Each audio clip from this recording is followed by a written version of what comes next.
the mid-1930s. A fever began to grip the heart of Europe, a phenomenon as mesmerizing as it was catastrophic.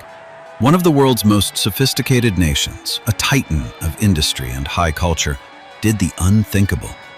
It surrendered its collective soul, not through force, but with an almost ecstatic consent, to one man, Adolf Hitler. He didn't need a bayonet to seize the state. He simply hacked the gears of a fragile democracy, weaponizing the very system designed to protect it. But how? How did a hollowed-out Austrian veteran, a man of no consequence, climb from the gutters of Munich to the pinnacle of absolute power? History is in the headlines, but the truth? That's hidden in the profiles. Welcome to Profile. Subscribe to join our community of curious minds.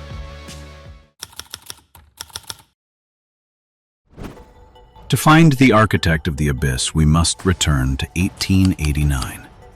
Braunau am Inn, a town on the borderland, where young Adolf's world was defined by the shadow of a belt. His father, Alois, was a man of cold rage and heavy hands. Disobedience wasn't corrected, it was crushed. This was Adolf's first classroom, a world where violence was the only language of authority. But there was a sanctuary, his mother, Clara. Her devotion was his only tether to humanity. And then, that tether snapped. Clara died of a ravaging cancer in 1907. Her doctor, witnessing the aftermath, noted a grief so profound it seemed to hollow the boy out from the inside. Adolf didn't just lose a mother, he lost his anchor. He fled to Vienna with a suitcase full of delusions. He wanted the prestige of the artist, the glory of the brush. But the Academy of Fine Arts saw only a lack of soul. They rejected him. Not once, but twice. It is one of history's most chilling what-ifs. Had those professors seen talent in that 18-year-old, the 20th century might have been painted in watercolors instead of blood. Rejected and penniless, Hitler didn't just fall. He vanished into the city's underbelly. He became a ghost of the hostels, shoveling snow for a crust of bread, selling cheap postcards to tourists who didn't look him in the eye. In the grimy reflection of those Viennese windows, his failure transformed into a virulent resentment. He stopped looking at his own flaws and started looking for a target. The streets were cold, his stomach was empty, and his mind was beginning to fester. The hate was already there.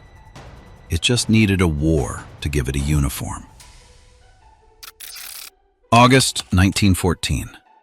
A single gunshot in Sarajevo ignited a wildfire that would consume the old world. Europe was no longer a continent. It was a furnace of steel and fire. World War I had begun. For millions of young men, this was a summons to the slaughterhouse. But for the 25-year-old Adolf Hitler, it was a miracle. He had recently fled the squalor of Vienna for Munich, desperate to escape service in the Austrian army, a military he despised. Now, suddenly, he found the one thing he had lacked his entire life: a sanctuary. He didn't just join the German Imperial Army, he surrendered to it. Enlisting in the 16th Bavarian Reserve Infantry, he later described falling to his knees and thanking heaven for the chance to live in such a time. For Hitler, the war wasn't a tragedy. It was a homecoming. In the mud-clogged trenches of the Western Front, amidst the rotting corpses and the relentless shriek of artillery, Hitler found his rhythm. While other soldiers trembled and prayed for the end, he felt a strange, cold peace. He became a dispatch runner, one of the most suicidal jobs on the front. He crossed the no-man's land under a hail of lead, moving through the smoke like a man who believed he was invisible to death. He was wounded, gassed, and decorated twice. In 1918, he received the Iron Cross First Class, a scrap of metal that would become his only pride, pinned to his chest until the day he died. But the dream of the soldier was destined to end in a suffocating nightmare. Autumn 1918. A British mustard gas attack seared Hitler's lungs and scorched his eyes. He was evacuated to a military hospital in Pomerania, his world reduced to a haze of white bandages and agonizing darkness. As he lay there, blind and helpless, the news arrived like a thunderclap. Germany has surrendered. The Kaiser has fled. A republic has been born. For Hitler, this was a psychological collapse. To his fanatic's mind, the German army, his only family, could not be defeated by force of arms. If they had lost, it wasn't because of the Allied tanks or the hunger in the streets. It was because of a betrayal. This was the birth of the most lethal pathology of the century, the stab in the back myth. In the silence of that hospital ward, Hitler's resentment found a target. He convinced himself that the invincible army had been sold out by cowards, Marxists, and above all, the Jews. This wasn't just anger, it was a revelation. He made a vow, whispered into his bandages. I will enter politics, and I will excise this cancer. Hitler returned to a Munich that was unrecognizable, a city of breadlines, street brawls, and national shame. But he was no longer a nameless drifter. He was a V-man, an undercover agent for the army, tasked with infiltrating the radical fringe groups that were festering in the city's back alleys. One autumn night in 1919, he entered a dimly lit, smoke-stained bar to monitor a tiny gathering of the German Workers' Party. He sat in the shadows, a silent spy, until a speaker mentioned a point that triggered his dormant bile. Hitler didn't just speak. He erupted. Words poured from him like molten lead. When he finally stopped, the bar was paralyzed. The audience wasn't just listening, they were entranced. In that dark room, the failed artist and the nameless soldier discovered his true calling, the black magic of the spoken word.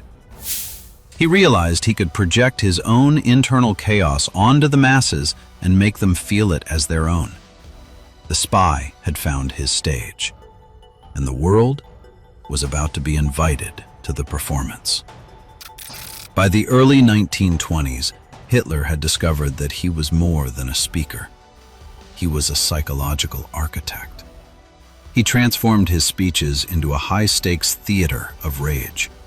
He spent hours in front of mirrors, obsessively rehearsing every calculated gesture of his hands and every manic distortion of his face. His personal photographer captured thousands of these poses, allowing Hitler to analyze which expression projected the most crushing authority. His technique was a lethal manipulation of the human pulse. He would begin in a low, gravelly whisper, allowing a heavy, suffocating silence to grip the room. Then, slowly, the tempo would accelerate. The volume would rise until he reached a screaming, sweating crescendo, his eyes bulging, his voice cracking with a terrifying, primal intensity. Nicht mehr das Volk der Ehrlosigkeit, der Schande, der Selbstableichung, der Gleichmütigkeit und Kleingläubigkeit. Nein, Herr, das deutsche Volk ist wieder stark geworden in seinem Geiste, stark in seinem Willen, stark in seiner Beharrlichkeit, stark im Ertragen aller Opfer. He didn't offer the German people a political program. He offered them an enemy. To a nation starved of pride, he pointed a finger at the Jews and the democratic traitors and gave the masses a target for their bile. November 1923. Drunk on the power of his own rhetoric, Hitler decided to seize the state in a single violent stroke. Inspired by Mussolini's march on Rome, he led thousands of his brown shirts, the SA paramilitaries, into the streets of Munich. This was the beer hall Putsch. It was a staggering failure. The police opened fire, 16 Nazis were killed, and Hitler fled with a dislocated shoulder. 2 days later, he was dragged to a prison cell. To the world, it looked like the end. To Hitler, it was merely the opening act. He turned his trial for high treason into a national soapbox. Instead of defending his actions, he prosecuted the Republic. The newspapers printed his every word. The judge, a man whose heart beat with the same radical nationalism, was entranced. Instead of a hangman's noose, Hitler was given a 5-year sentence in Landsberg prison. In Landsberg, he didn't live like a prisoner. He lived like a king in waiting. In a room with a view, surrounded by flowers and cakes from his admirers, he dictated the most dangerous manifesto of the century to his secretary, Rudolf Hess. The result was Mein Kampf. It was a blueprint for an inferno. Hitler clearly outlined his plan to dismantle democracy, purge the Jews, and conquer the East for living space. The great tragedy of the 20th century was that the world dismissed it as the incoherent ramblings of a lunatic. They didn't realize they were looking at the schematics of their own destruction. Hitler was released after only 9 months. He walked out of those gates with a new, chilling strategy. If we cannot shoot our way into power, we will vote our way in. For years, he remained on the fringes, a loud but minor annoyance in a stabilizing economy. But history had one final, dark surprise. October 1929, the Great Depression. An economic tsunami from Wall Street crushed the German soul. Factories died. Millions were cast into the streets. Inflation became a madness where a wheelbarrow of cash couldn't buy a loaf of bread. Desperate and starving, Germany no longer wanted logic. They wanted a savior with a clenched fist. Hitler seized the moment. He crisscrossed Germany by plane, a modern messiah descending from the clouds. His message was stripped of nuance. I will give you bread. I will tear up the Treaty of Versailles. I will avenge you. By 1932, the Nazis were the largest force in parliament. But President Hindenburg, the legendary war hero, detested Hitler, calling him a Bohemian corporal. It was then that the traditional elite made the most catastrophic miscalculation in history. Franz von Papen, a master of backroom deals, convinced the president to appoint Hitler as chancellor. We will surround him with our own men, von Papen famously said. He is a tool. We will squeeze him like a lemon until he's dry. Then we'll throw him away. January 30th, 1933. The monster was invited into the house. Hitler didn't wait to be squeezed. 4 weeks later, the Reichstag, the heart of German democracy, was consumed by fire. Whether it was a lone arsonist or a Nazi setup remains a shadow in the archives. But for Hitler, it was a gift from heaven. He used the smoke to mask the murder of freedom. He forced the president to sign an emergency decree suspending all civil rights. The Gestapo was born. The first concentration camp at Dachau was opened. The final hammer fell with the Enabling Act. Parliament was forced, under the shadow of SS bayonets, to grant Hitler the power to create laws without them. Democracy didn't die in a fight. It signed its own death warrant. But Hitler had one final fear: the enemy within.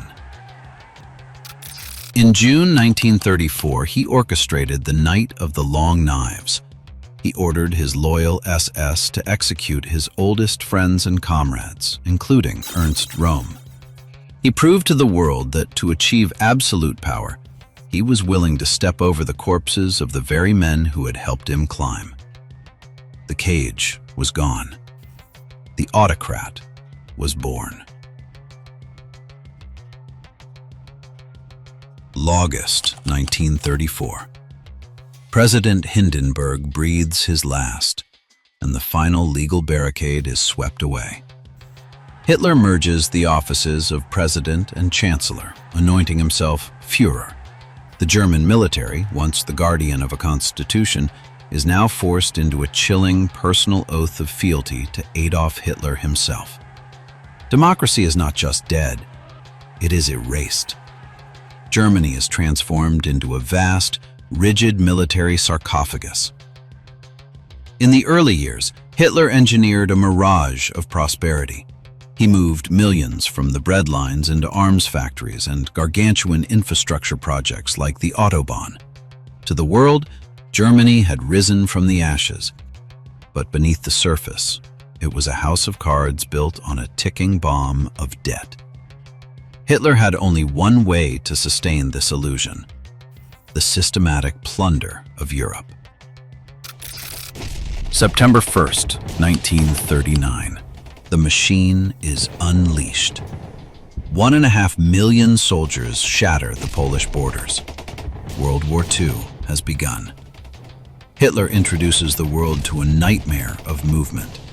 Blitzkrieg, lightning war, a devastating symphony of dive bombers and fast-moving panzers that paralyzes the enemy before they can even draw breath. The impossible follows. France, the titan of the First World War, collapses in just 6 weeks. Hitler stands at the pinnacle of his power, a master of the continent, believing himself to be an infallible military deity. But while the world watched the tanks, a darker alchemy was at work. To Hitler, this was never just a war for territory. It was a racial purification. The venomous resentment nurtured in the gutters of Vienna had evolved into an industrial system of slaughter. The Holocaust.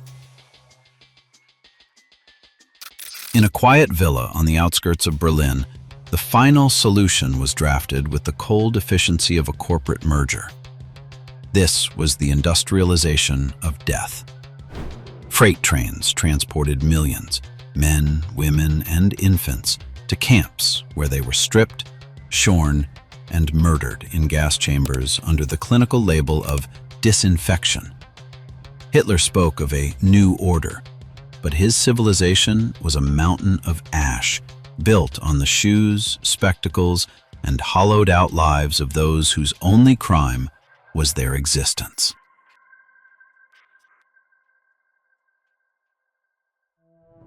Yet behind the mask of the master race and the flawless leader lay a sordid, chemical secret. The man who preached purity was, in reality, ensnared in a profound narcotic fugue. In 1936, a mysterious and obese physician named Dr. Theodor Morell entered Hitler's orbit. Morell became the shadow on the Führer's shoulder, offering a miracle of immediate injections. Throughout the war, Morell administered a toxic cocktail of animal hormones and powerful stimulants. Before every strategic decision, Hitler was injected with Privitin, a crude, potent methamphetamine, along with cocaine and Eucadol, a heavy opioid. Hitler was living in a state of permanent, drug-induced megalomania. He saw himself as an untouchable genius, dismissing the warnings of his veteran generals in favor of his own manic hallucinations.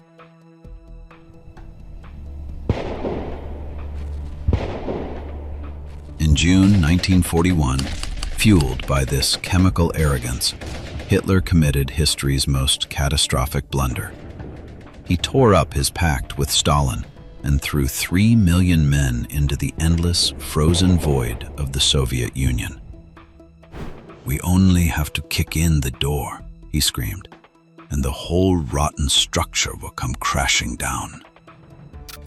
But the Russian winter is the graveyard of hubris. At Stalingrad, the myth of the invincible army was buried in the rubble and ice. This was the beginning of the collapse. The monster now had to face the harvest of his own insanity.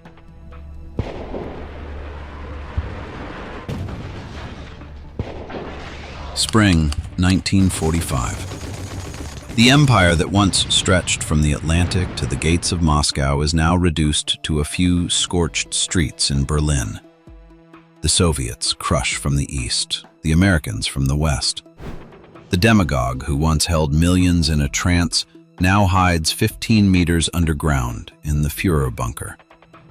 In this concrete sarcophagus, reeking of sweat and failure, Hitler's mind is a ruin. Severe Parkinson's tremors rack his body. He hunches over paper maps, directing ghost armies that have long since been incinerated on the battlefield. Paranoia has hollowed him out. He calls his loyalists traitors and declares that the German people, having failed him, deserve to burn. April 30th, 1945. The roar of Soviet artillery is his only orchestra. In a brief ceremony, he marries his longtime companion, Eva Braun. A wedding in the heart of hell. Hours later, knowing a fate of public humiliation awaited him, he issued his final command: "Burn my body." With a cyanide capsule and a single gunshot, the most terrifying architect of ruin in the 20th century was gone. But the smoke rising from the Chancellery Garden could never cleanse the blood of 70 million innocent souls. The story of Adolf Hitler is not a fairy tale about an alien monster. It is a cautionary biography of a failed artist and a mesmerizing speaker who rose through the ballot box by weaponizing the rage, the poverty, and the silence of a nation. What is your perspective on the rise of Adolf Hitler? Do you believe modern societies have truly learned to recognize the warning signs? Or, in times of economic despair and public fury, could new demagogues still hack their way to power through the very tools of democracy? Every story has two sides, and the truth usually lies somewhere in the shadows. We want to hear your perspective. Join the discussion in the comments below. If this profile gave you a new perspective, support our mission with a like and share. Thank you for being part of the Profile community. Until next time, stay curious.